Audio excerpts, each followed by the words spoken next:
It has been a wild period. Wild. And make no mistake, this is the video, this is the photo that I've put up.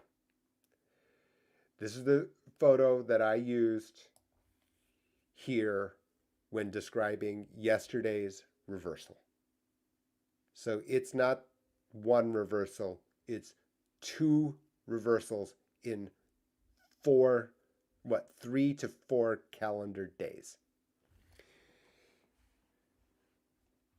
The reality here is I thought that a reversal was likely last weekend.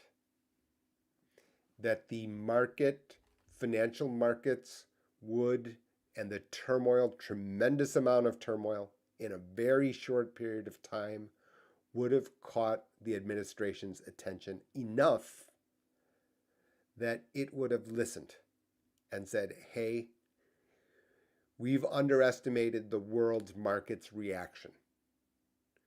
Because in the long run, it could be, I'm not going to say, right? No politics, no philosophy.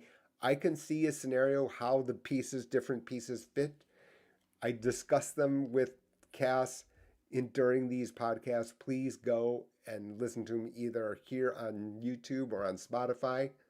Like and subscribe to this channel. I'm going to get around to trying to be better at asking you. The point here is I thought that the market turmoil would have caused some adjustment a week ago.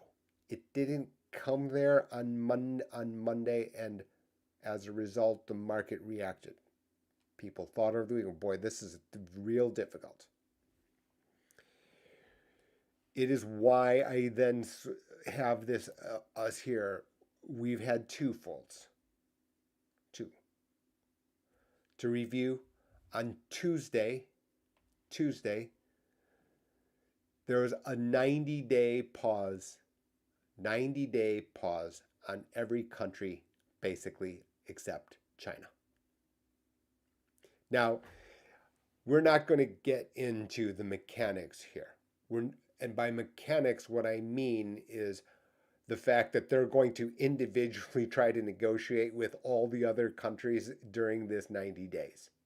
I don't know, candidly. I'm not there. I don't know what the staffing's like. I don't know. They're going to have to run these in simultaneous order across every country individually because the different mix of exports and imports is going to be different from country to country. I find that real difficult. Even for organizations which are very, very prepared in advance for such an outcome. Nothing tells me that that organization actually exists today. Nevertheless, that is what happened on Tuesday. What we got, and I haven't even looked at, I'll just show it to you just because I have not prepared this in advance. You know, we're still dealing with a world. We're still dealing with a world where I'm doing this on the fly with, you know, I have the outlines of what I'm going to say, but not the individual things. And here it is here. You can see that, for example, the S&P 500, roared higher.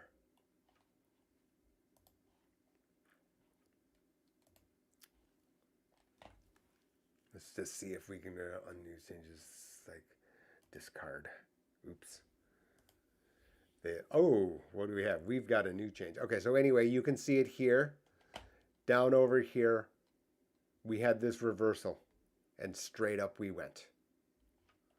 Okay, so let me just try to make this a little bit more clear to you. There it is. This looked like, and this will go on record, as one of the largest one-day increases in history. That's true. When you scan out, yeah, in percentage terms, it's high. But look at the absolute level. Friday, kind of surprisingly for me, we're not going to ever get every headline. There is a fair amount of rally. Also, this little uptick here. The moves are so big that what looks small is actually very big. And here is, but nevertheless, here's where we are year to date. So we're going to have all sorts of spin, right? The spin meisters are out on the largest networks now on Sunday morning talk shows. That's a certainty. Where this spin is going to be that, okay, well, we had some recovery on Friday. So I've taken us from Tuesday, Wednesday, Thursday, Friday, and then yesterday this.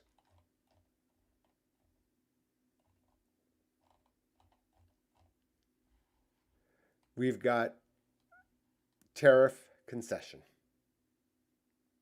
Tariff concession. That's just in other words, there are exceptions to semiconductors, mobile phones, and consumer electronics, the extra tariff.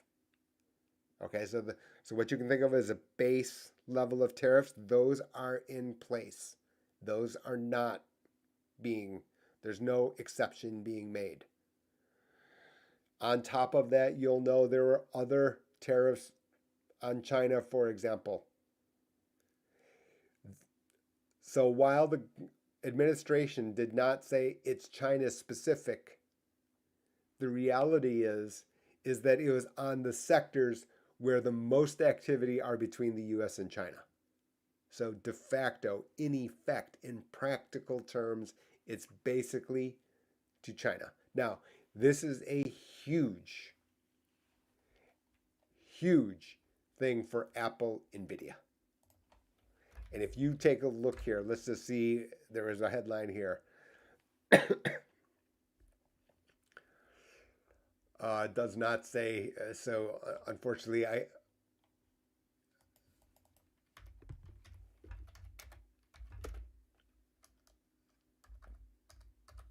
so you can see it here, and someone is not convinced.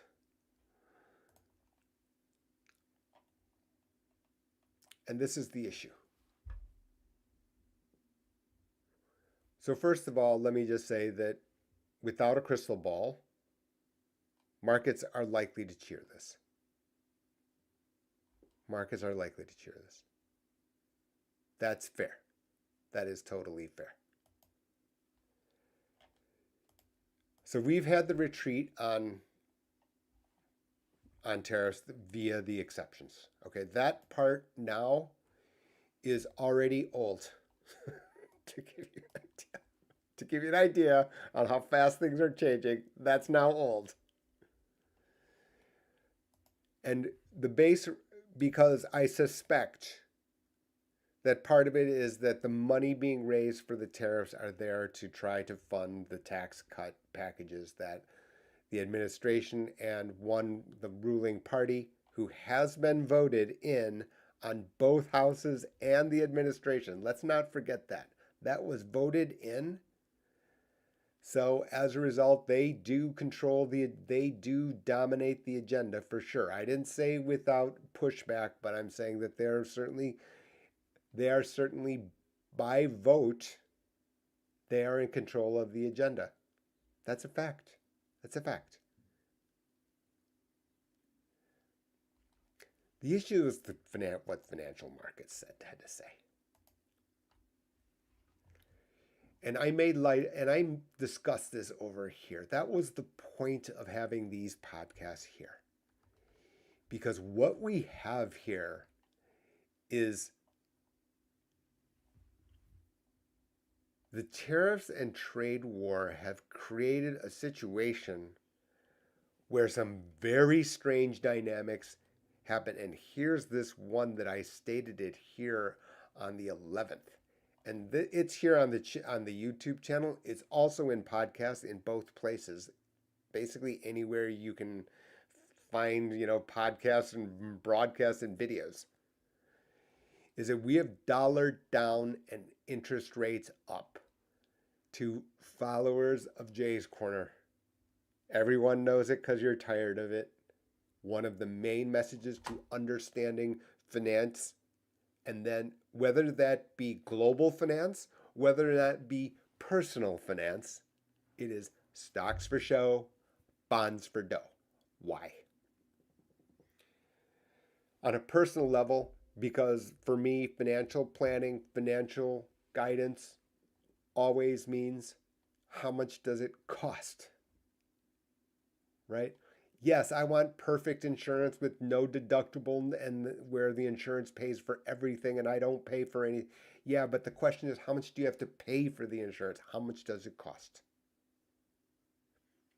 In global markets, or let's say, for example, you want to buy or you want to go on vacation. You don't have the cash, so you put it on credit card. Well, they're charging you. What's it based on? Cost of interest. The number one thing affected by cost of interest, the bond market is determining the cost of interest. The bond market is. That's the reference point. The place for that is the 10-year note. To people who have been to followers, thank you so much. I've appreciated your ongoing support, especially to those people who are subscribed, especially to the founding members. Absolutely. You can see what I'm doing and why I've stated in this way. Credit card balance is high. It's hard to make money in your investments and savings to exceed that rate of 20 odd percent for many of you. Impossible, candidly. You can see what has happened here. That the bond market has not liked the tariff matter at all. Not one bit. This runs very counter to what we normally believe. What we normally believe is that when people want to sell risky securities, stocks, high yield bonds, especially stocks, you buy bonds. This is the rationale for dividend stocks, for example, which I don't agree with, the subject of a totally different podcast. And remember, still not financial advice. That this runs very, very counter to everything that we are told about the way that assets get allocated. Out of risky into risk-free. Makes total sense, makes intuitive sense, certainly common sense. That is the way that we normally believe the way that financial markets function. That also means, incredibly, that also means that when it doesn't work in that way, the world must, absolutely must take note. You cannot just sit there and think to yourself, oh, well, it's going to be fine because, all you have to do is you sell your stocks. Yeah, but they're selling their stocks to buy bonds. And bonds are going in the opposite direction here. You can see this. What happened? You can see how much, for example, right here. I'll stop fiddling. You can see here that the bond market detested the tariff tantrums. Now, for this reason, this explains why Tuesday's pause. Straight down we went. Equities straight higher. That makes sense. Absolutely. Right? So now But the problem here now is the fact that we have got a bond market which has continued to stay weak. The world's more uncertain. It doesn't matter what your stance is. It really does not matter what your politics or philosophy are. The world is more uncertain now. We should have seen money flow into the bond market. We didn't. We are still much weaker in bond world. Now, when I've said stocks for show, bonds for dough, I did it for brevity's sake, right? Brevity is the soul of wit, according to Mr. Shakespeare. Here's the issue, is that in addition to that, to make it even more dramatic, what we have is not only is the bond weaker, but the US dollar is much weaker. This is the euro.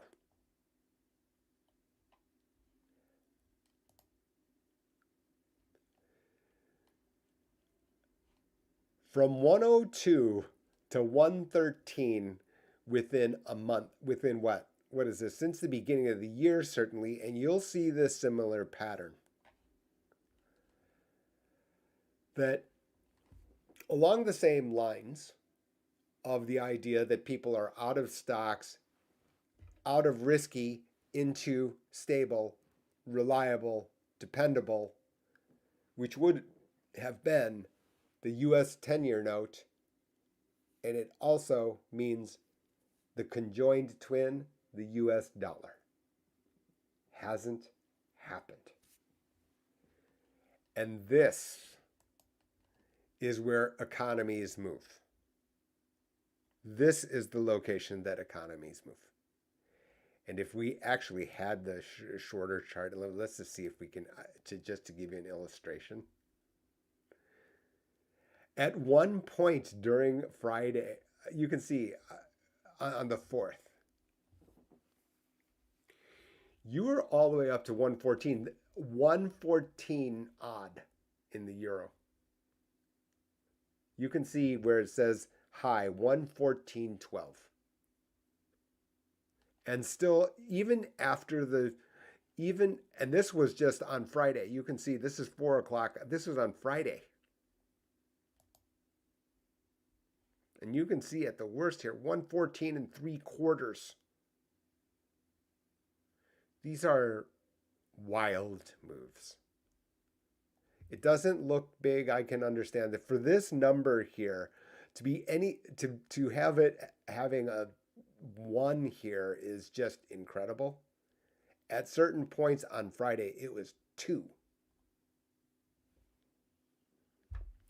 In professional markets, they call this the big figure. The idea that you would move a full big figure is crazy. The idea that you would move 2 big figures is like 10 times as crazy. Right? It's not linear. For me, these were the signals that ultimately you had to reverse course. You had to have these exceptions. That this is the reason. Not that Apple, the price of Apple was down. I just don't believe that. This, however, is because this is the lubricant of borrowing and lending and global economics. Right? An exporter sells something to a US consumer, they get dollars and they keep them in dollars. So what do? They store them at a US dollar account of a US bank, or they buy US Treasury bonds. They didn't. And the reason I'm speaking this slowly and this emphatically is that this doesn't get headlines that, well, it does now because it's so dramatic, but this has always been the case. Right? This has always run in the background all the time. And that's why Thus the mantra, stocks for show, bonds for dough, right? I understand. It's not as exciting. It's not as fun to see Microsoft stock, Facebook stock, Nvidia, names that everyone recognizes because you know that what they are. You use their products on a daily basis. But the real mechanics are down over here. The real way that it works underneath the hood is here. So when this gets disrupted, and it keeps getting disrupted to this degree,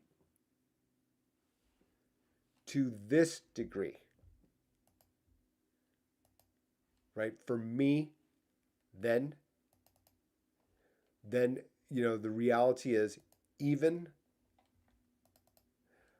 that basically you had no choice. And thus you get this fault. And this is a fault. Do not get me wrong. This is a fault. Right?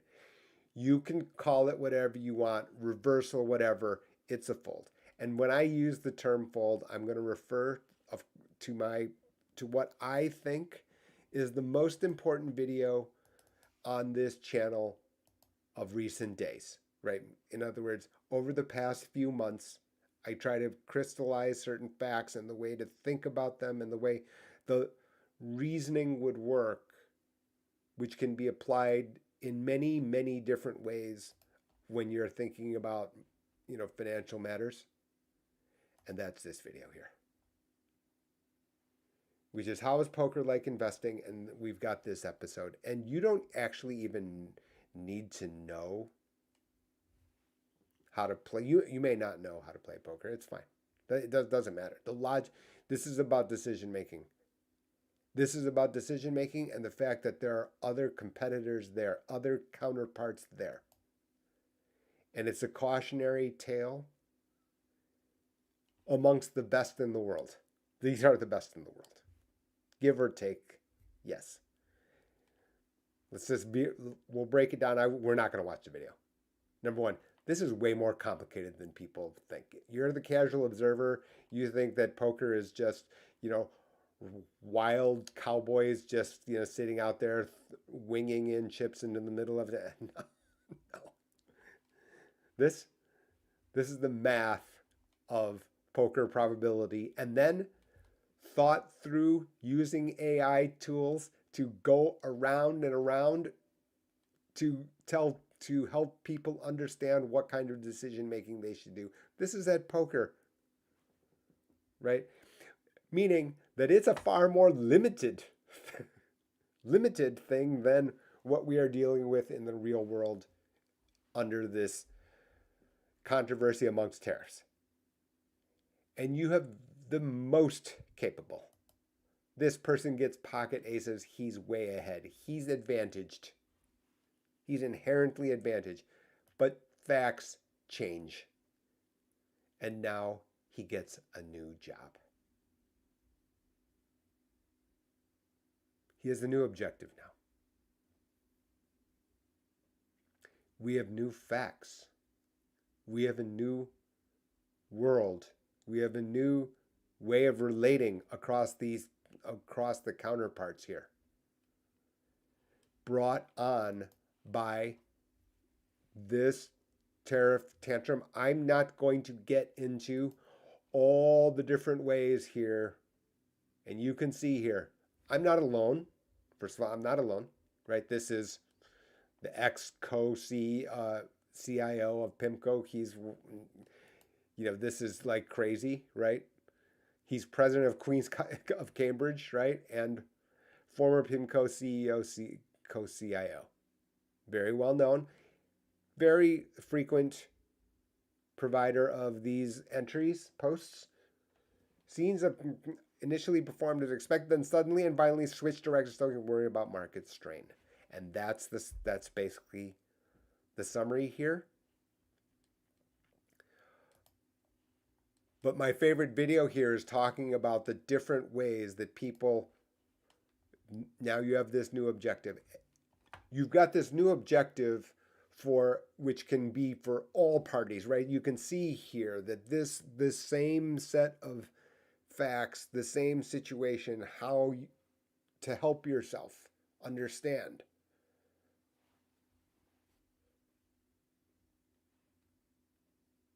And now he went from way ahead to way behind.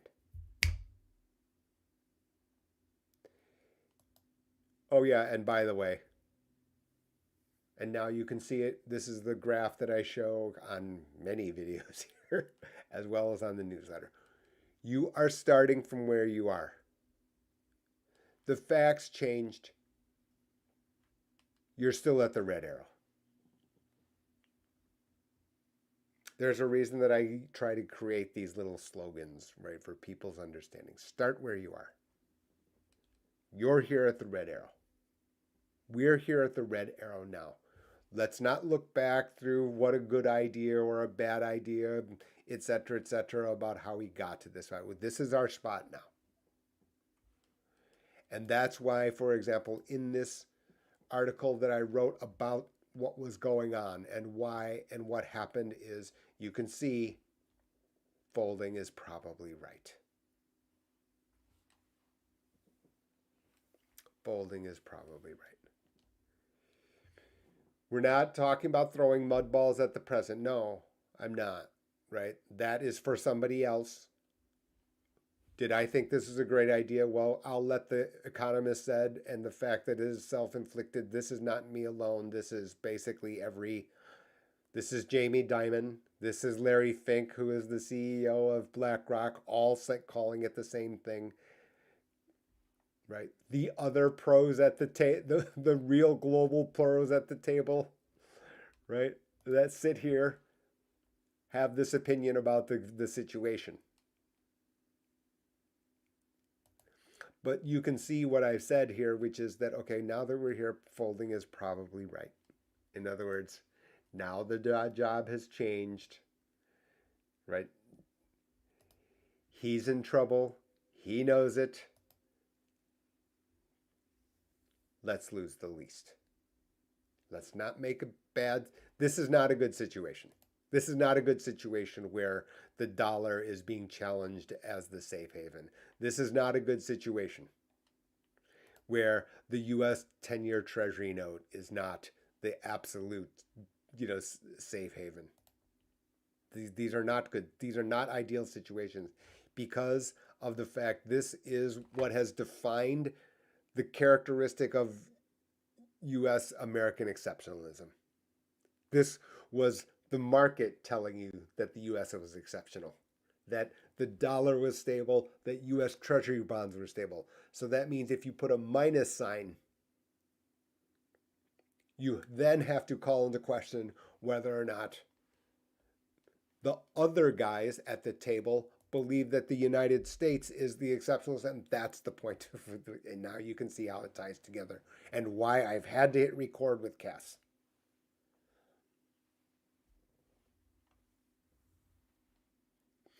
Where are we now? Well, first of all, a couple of just the simple. The Fed has received a lot of heat, including from here, right? It has seemed tone deaf. One consistent point that the Federal Reserve has made, which is we don't have a political view. We're watching and seeing because it's very uncertain. Very clear. They're watching to see what the administration does so they can see what the ripple effect is so they can then act appropriately. They get lots of flowers here. It actually, when I said that they were tone deaf 2 weeks ago during the latest press conference, I said that was a very big departure here. They've gotten the benefit of the doubt for me, even if I wouldn't have necessarily agreed with every last sentence. That's fine. Overall, ridiculously hard job. Chairman Powell wildly underpaid, $175,000 a year for someone with that role. You've got to be kidding, right? $175,000. He'll get it back. Let's say that, a week after, his tenure is up. Don't get me wrong, but $175,000 will be the cost for a single speech. Pretty sure that's the case. But they've exercised great restraint here, right? Because otherwise they would have bombed in here this past week here to try to buy treasury bonds to try to they let it play out. Because why? They're watching to see what the policy volatility would be. So even though it's a folding is probably right. That's what the conclusion would have to be. There's some opinion in that, right? It does have ripple effects. I've written about it here. My issue here, and this will be almost to the end. We're coming to the end. Ish. We've got important last points about how to understand all of the fire and the hot takes that you're about to see in the press and in markets. The problem for me is that we've let the cat out of the bag. I wrote on election day that elections can't fix this. We don't have time today. Ray Dalio said the very same thing on Monday. Right? Americans exceptional. The company's awesome. Right? The very best companies have done amazing things. Right? Apple came from the ashes. People don't remember what Elisa was. The people running them, of course, had predictability of structure of business to be able to flex, and they used it and they propelled the United States. They have receipts. No doubt. No doubt. The direct people supporting those persons also benefited. No question. No question. You've worked at Google for 20 years. You're well off, no doubt. You've earned it. You'll never. The problem is the average person. The average person's math still is many years behind the person in India. And it's even worse anywhere on that side of the planet. Anywhere. 3-4 years very easily inferior from the time that you're 10 in the United States. 10, 12. You're 3 years behind. I told this story to the subscribers. When I was 7, my mother used to try to teach me multiplication tables. Was I 7? Maybe I was 6. Right? She immigrated from Korea. I was like protesting like crazy. It's like, other kids don't have to do this. Other kids don't have to do this. Why do I have to do this? I'm 7. She must have looked at me like, you're the dumbest kid on the earth. Right? Because she only knew her context. It's time. It's time. That was a long time ago. I would just leave it to you with this. In Asia, a junior high schooler knows calculus. Okay? And that person is not a freak. That's not an everyday person, everyday junior high schooler. But that junior high schooler exists. And that person is not a freak. To give you an idea about the context of the average.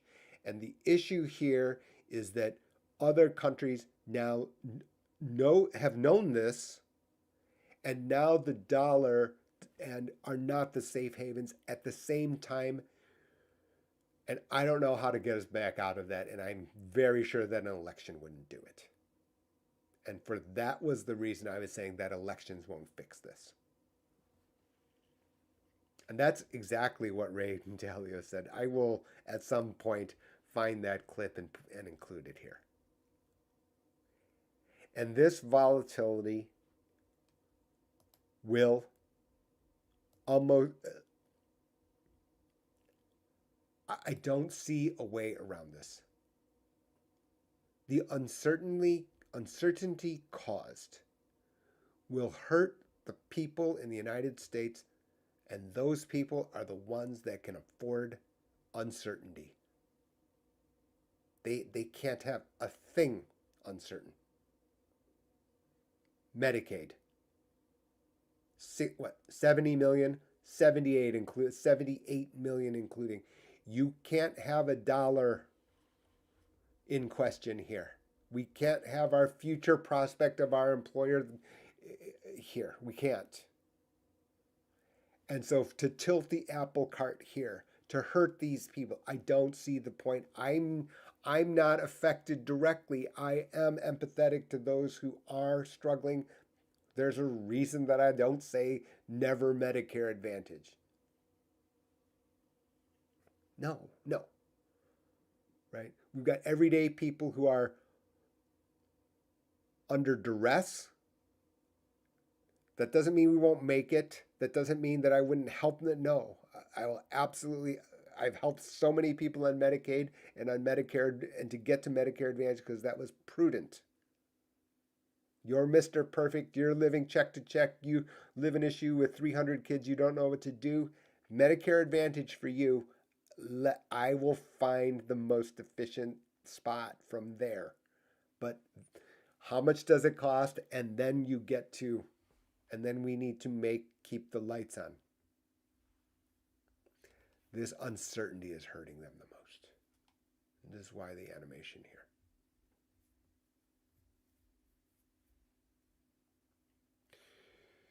Let's get to the ramification here, the implications, and then we'll call wrap. These are important implications. You are going to see a bunch of different spins, right? We're going to get revisionist history, and the narratives are going to be like wild. They're going to be wild. I think that's hyperbole and hyperspeed. Right. Doesn't matter. Look.